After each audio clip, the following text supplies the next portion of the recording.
To further unleash our economy, our majorities in the House and Senate, which we also took along with the presidency, are going to pass the largest tax cut in American history, including massive tax cuts for workers and family, and big tax cuts for domestic producers and manufacturers.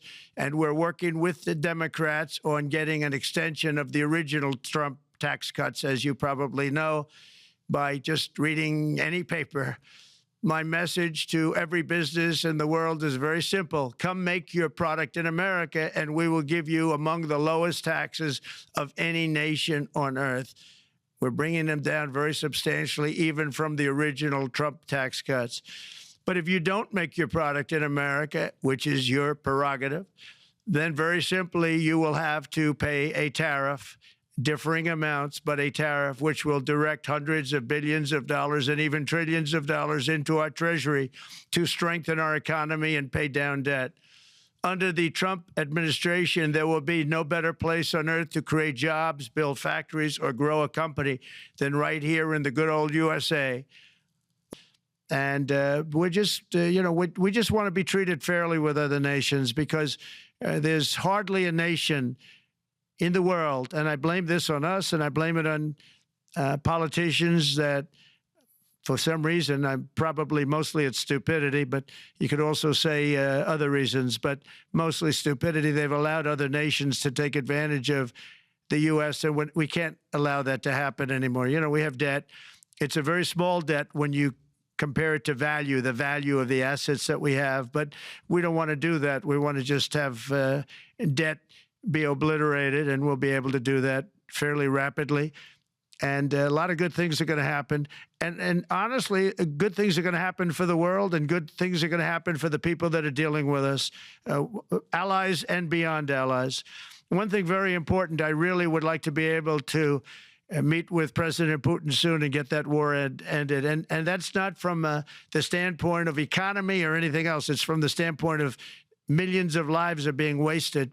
Beautiful young people are being shot in the battlefield. You know, the bullet, very flat land, as I said, and the bullet goes, there's no hiding. And a bullet, the only thing going to stop the bullet is a human body.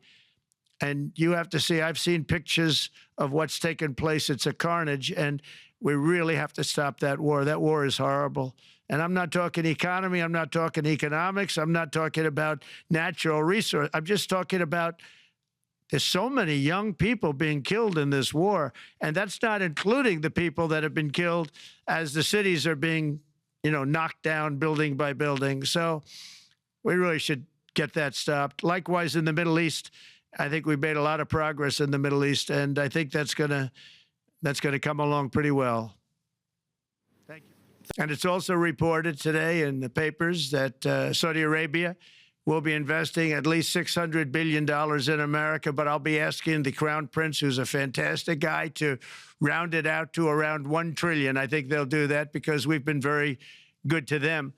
And I'm also going to ask Saudi Arabia and OPEC to bring down the cost of oil. You got to bring it down, which, frankly, I'm surprised they didn't do before the election. That didn't show a lot of love by them not doing it. I was a little surprised by that.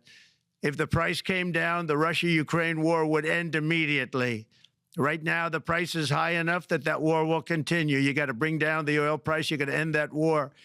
They should have done it long ago. They're very responsible, actually, to a certain extent, for what's taking place. Millions of lives are being lost. With oil prices going down, I'll demand that interest rates drop immediately, and likewise, they should be dropping all over the world. Interest rates should follow us.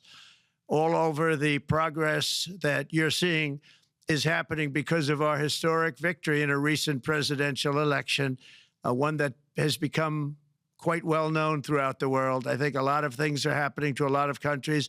They say that there's light shining all over the world since the election, and even countries that we aren't particularly friendly with are happy because they understand what there is a future and how great the future will be. Under our leadership, America is back and open for business.